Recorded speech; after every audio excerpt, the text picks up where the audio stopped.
Good morning everyone. वाणिज्य व्यवस्था और संचालन के चैप्टर नंबर 2 संचालन के सिद्धांत में लास्ट वीडियो में हमने हेनरी फेयोल की औद्योगिक साहस की प्रवृत्तियाँ कितने विभागों में विभाजित की थी उन्होंने, उसके बारे में जानकारी ली थी।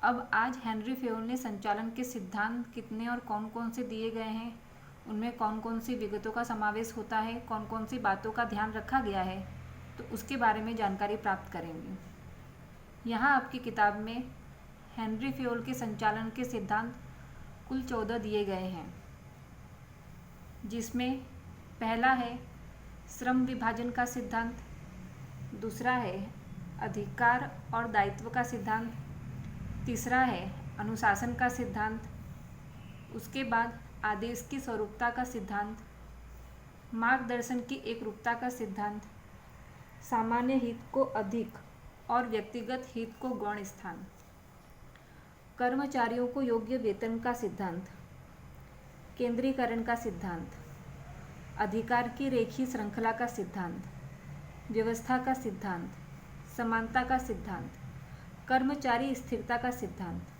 सूत्रपात का सिद्धांत और आखिर में आता है समूह भावना का सिद्धांत। ये 14 सिद्धांत हैं जो हेनरी फेयोल ने दिए थे, जिसमें उन्होंने सिद्धांत को दर्शाते हुए उन्होंने कहा है कि ये जो उन्होंने सिद्धांत दिए हैं ये सिर्फ मार्गदर्शक सिद्धांत हैं, जो कब सफल माने जाएंगे, संचालक की कुशाग्र बुद्धि पर आधारित होते हैं।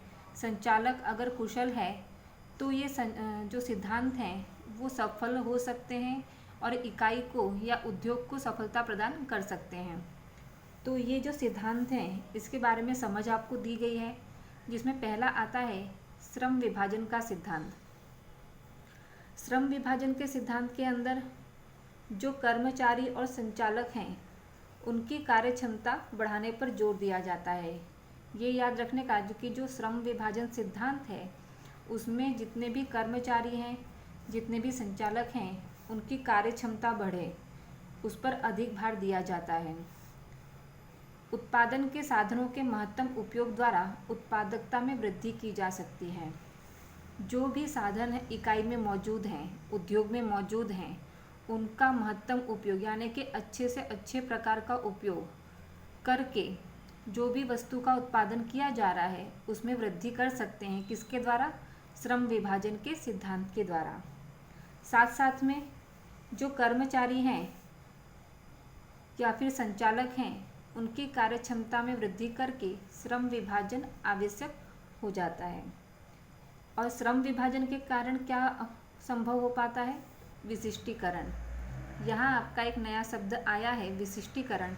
विशिष्टीकरण का अर्थ होता है कि जो भी कर्मचारी या संचालक है वो जिस भी क्षेत्र का जानकार है, वो जिस भी क्षेत्र में आगे है, उसको जो काम आता है वो संबंधी कार्य उसको दिया जाता है, तो वो विशिष्टीकरण कहा जाता है। कि जो संचालक या कर्मचारी है उसको जो भी विभाग का काम आता हो उससे वही विभाग का काम करवाया जाए तो विशिष्टीकरण का लाभ प्राप्त हो सकता है। साथ में श्रम विभाजन का सिद्धांत कहाँ उपयोगी होता है? तो वो उद्योग और कारखाना स्तर दोनों पर ही उपयोगी सिद्ध हो सकता है। याद रखना है हमको श्रम विभाजन के सिद्धांत के अंदर कि श्रम विभाजन के सिद्धांत में कर्मचारी और संचालकों की कार्य क्षमता बढ़ाने पर जोर दिया जाता है। जो भी साधन, जो यंत्र हैं, मशीन हैं, उन सब का महत्तम उपयोग करके यानी कि अच्छे से अच्छे प्रकार का इस्तेमाल करके अधिक उत्पादन किया जा सकता है।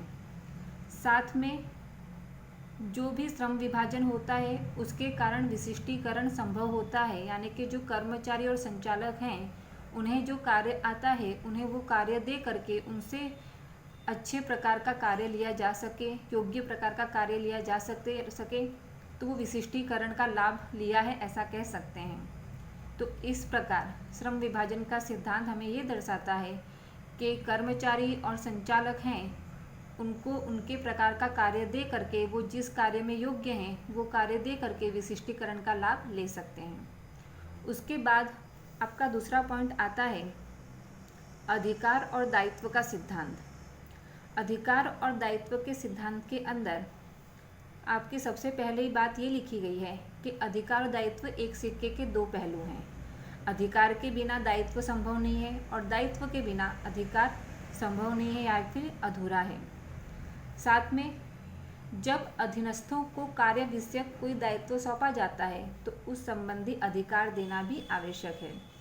अधीनस्थ यानी कि जो अधिकारियों के अंदर जो काम करते हैं कर्मचारी, जब वो कर्मचारियों को कोई भी दायित्व सौंपा जाता है, दायित्व का मतलब होता है जिम्मेदारी, जवाबदारी, कि जब किसी को कोई कार्य संबंधी जवाबदारी सौंपी जा रही है तो उस कार्य संबंधी अधिकार भी उनको सौंपना चाहिए।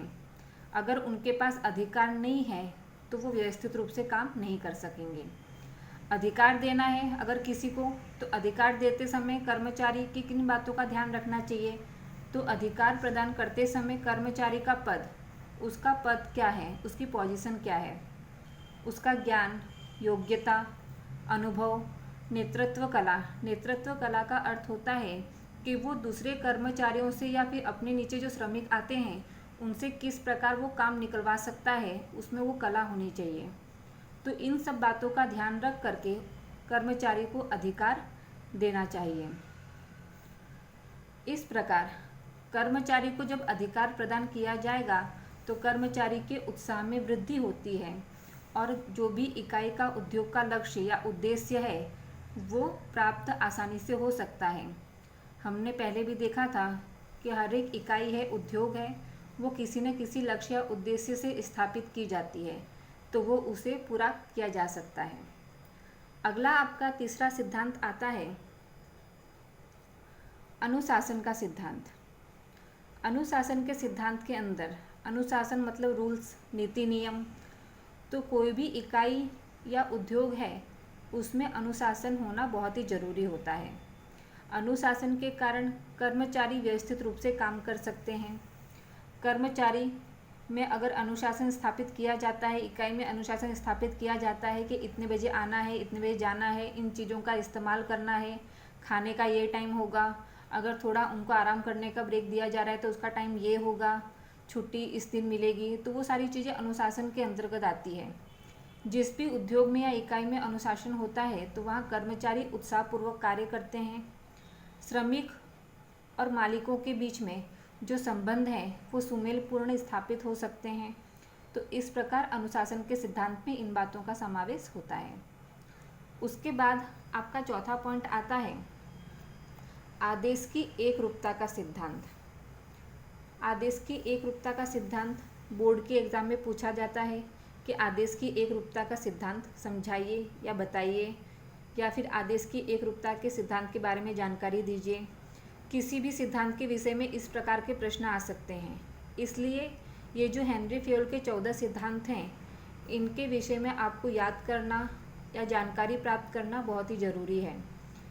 जितने भी पॉइंट आपको किताब में दिए गए हैं उनके अंदर जो भी विगत जानकारी दी गई है वो अगर आप याद कर लेते हैं या समझ लेते हैं तो ये आपके लिए बहुत अच्छा होगा, क्योंकि बोर्ड के एग्ज़ाम में एक सिद्धांत पूछा ही जाता है 2 नंबर में या 3 नंबर में, या फिर कुछ सिद्धांत हैं उनके बारे में समझाने को आ सकता है, 14 पॉइंट हैं वो पूछे जा सकते हैं। तो इस प्रकार ये प्रश्न बोर्ड की एग्ज़ाम के रूप में बहुत ही महत्वपूर्ण है।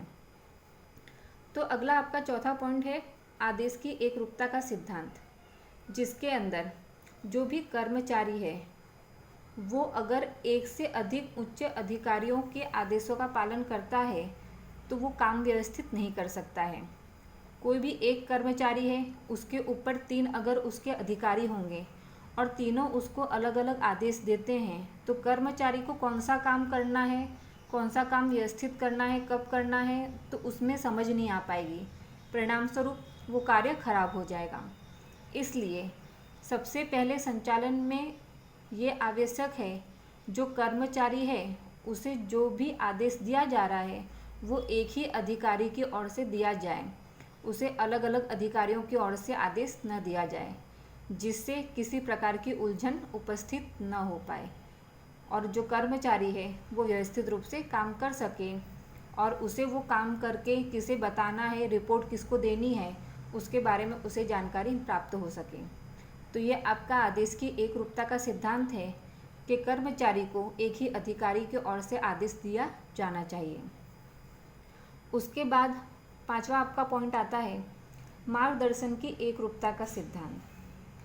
7 में मार्गदर्शन की एकरूपता के सिद्धांत के अंदर जो भी आयोजन होता है, जब आयोजन यानी कि किसी कार्य का संचालन का प्लानिंग किया जाता है, आयोजन को इंग्लिश में प्लानिंग कहते हैं, तो जब प्लानिंग करते हैं तो उस प्लानिंग को लागू करते समय बहुत से विचलन का अर्थ होता है रुकावटें। वो सारी चीज़ें दिखाई देती हैं कि हम ये कार्य करेंगे तो इस प्रकार की रुकावटें अड़चनें आ सकती हैं। तो उसे दूर करने के लिए मार्गदर्शन आवश्यक होता है कि कोई भी मार्गदर्शन दिया जाए तो रुकावटों को आसानी से दूर किया जा सकता है।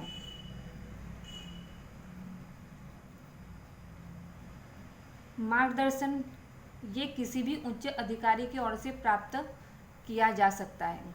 साथ में जो भी उच्च अधिकारी है अगर वो मार्गदर्शन देता है तो जो भी कार्य हैं उनके बीच में संकलन स्थापित हो सकता है, सारे कार्य व्यवस्थित रूप से हो सकते हैं। अगर एक उच्च अधिकारी अपने कर्मचारियों को मार्गदर्शन देता है कि इस प्रकार से कार्य करना है, इस प्रकार की रुकावटें आएंगी, उनको इस प्रकार दूर करना है, तो आसानी से कार्य सरल हो सकता है, संचालन स्थापित हो सकता है। उसके बाद आपका 6वां पॉइंट आता है समान हित को अधिक और व्यक्तिगत हित को गौण स्थान। समान हित यानी कि जो कर्मचारी हैं वो समूह भावना में कार्य करते हैं, तो सभी का हित हो इस प्रकार का कार्य करना चाहिए।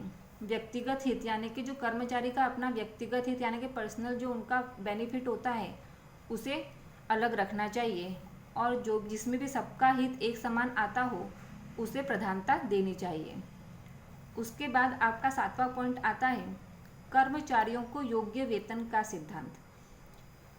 कर्मचारियों को जो भी वेतन दिया जाता है, जो भी उन्हें पैसे दिए जाते हैं कार्य करने के बदले में, जिसमें यहाँ पर कर्मचारी के वेतन की परिभाषा दी गई है कि कर्मचारी जो सेवा देते हैं उसके बदले में उन्हें जो प्रतिफल प्राप्त होता है उसे वेतन कहते हैं। कर्मचारी इकाई में रह के जो भी कार्य करते हैं उसके बदले में उन्हें जो भी प्रतिफल प्राप्त होगा, जो भी हम उन्हें देंगे वो उनका वेतन कहलाएगा।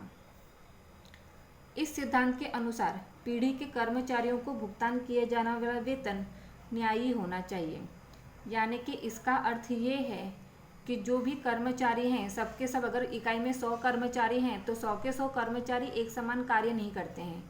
कोई कर्मचारी कामचोर होगा, कोई कर्मचारी को काम नहीं आता होगा, और कुछ कर्मचारी ऐसे होंगे कि उनकी अपेक्षा से वो अधिक कार्य करके दिखाते हैं, उत्पादन अधिक करके दिखाते हैं।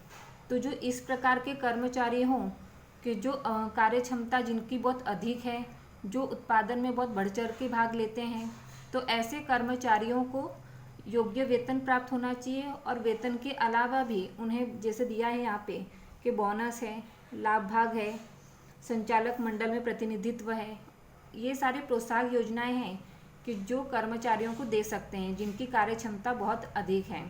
अगर इस प्रकार का हम उन्हें प्रोत्साहक योजना के अंतर्गत ये सारी चीज़ें दी जाती हैं तो श्रमिक स्थानांतरण की दर घटती है। श्रमिक स्थानांतरण की दर अर्थात कि जो कर्मचारी उद्योग छोड़कर या फिर इकाई छोड़ करके अन्य जगह काम करने चले जाते हैं कि यहाँ पे वेतन बराबर नहीं मिल रहा है, बोनस हमें मिलता नहीं है, हम जितना काम करते हैं उतना हमें वेतन नहीं मिल रहा है, तो ये सारी चीज़ें अगर उन्हें योग्य वेतन दिया जा रहा है, उसके अलावा योग्य प्रतिफल दिया जा रहा है, तो ये श्रमिक स्थानांतरण दर कम हो जाता है। जो श्रमिक हैं, कर्मचारी हैं, वो इकाई में लंबे समय तक टिक करके काम करते हैं। तो ये है कर्मचारियों को योग्य वेतन का सिद्धांत, यानी कि कर्मचारियों को उनकी कार्य क्षमता के आधार पर उन्हें वेतन देना चाहिए, और वेतन के अलावा उन्हें प्रोत्साहन के रूप में अलग प्रकार की सुविधाएं देनी चाहिए। तो यहाँ आपके हेनरी फ्योल के सिद्धांत 14 सिद्धांत में से 7 सिद्धांत ये आपके पूरे होते हैं। उसके बाद के 7 सिद्धांत हैं वो हम अगले वीडियो में करेंगे।